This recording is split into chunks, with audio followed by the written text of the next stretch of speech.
तमाम नाजरीन को अस्सलाम वालेकुम व रहमतुल्लाहि व बरकातुहू।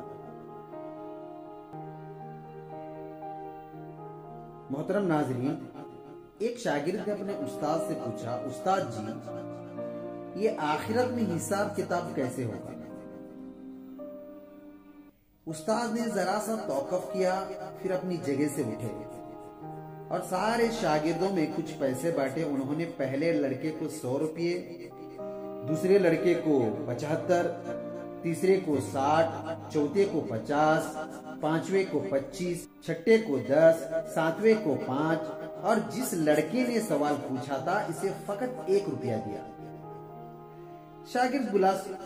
शागिर्द बिलाशुबा उस्ताद की इस हरकत पर नाराज था, मलूल था।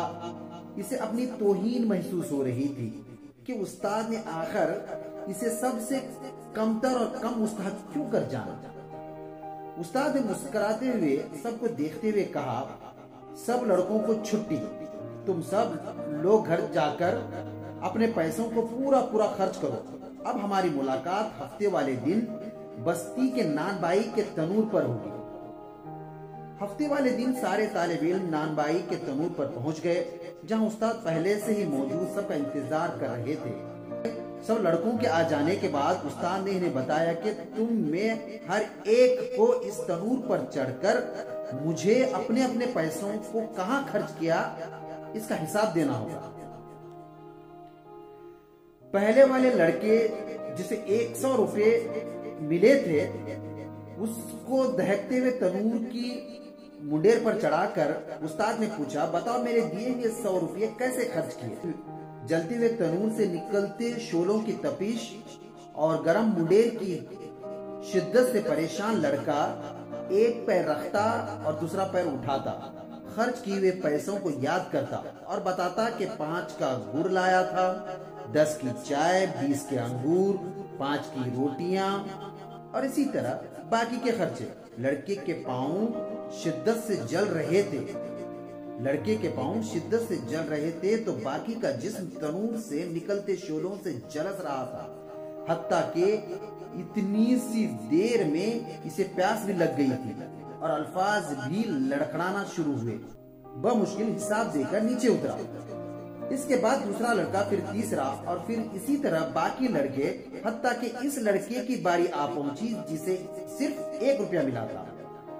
उस्ताद ने इसे भी कहा कि तुम भी तनूर पर चढ़ जाओ और अपना हिसाब दो।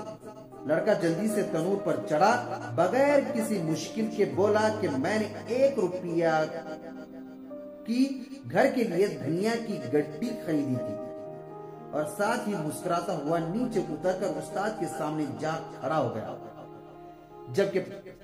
जबकि बाकी लड़के अभी तक निडाल बैठे अपने पैरों पर पानी डालकर ठंडा कर रहे थे।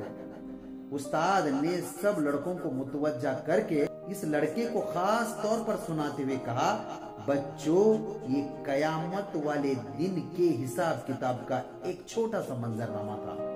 हर इंसान से इसको जिस कदर अता किया गया उसका बराबर हिसाब होगा। लड़के ने उस्ताद को मोहब्बत से देखते हुए कहा कि आपने जितना कम मुझे दिया, इस पर मुझे रश्क और आपकी अता पर प्यार आ रहा है। ताहम अल्लाह तबारक व तआला की मिसाल तो बहुत आला व अरफा है। अल्लाह तबारक व तआला हमें अपने हिसाब की शिद्दत से बचाए और हमारे साथ माफी और दरगुजर वाला मामला फरमाए। आमीन।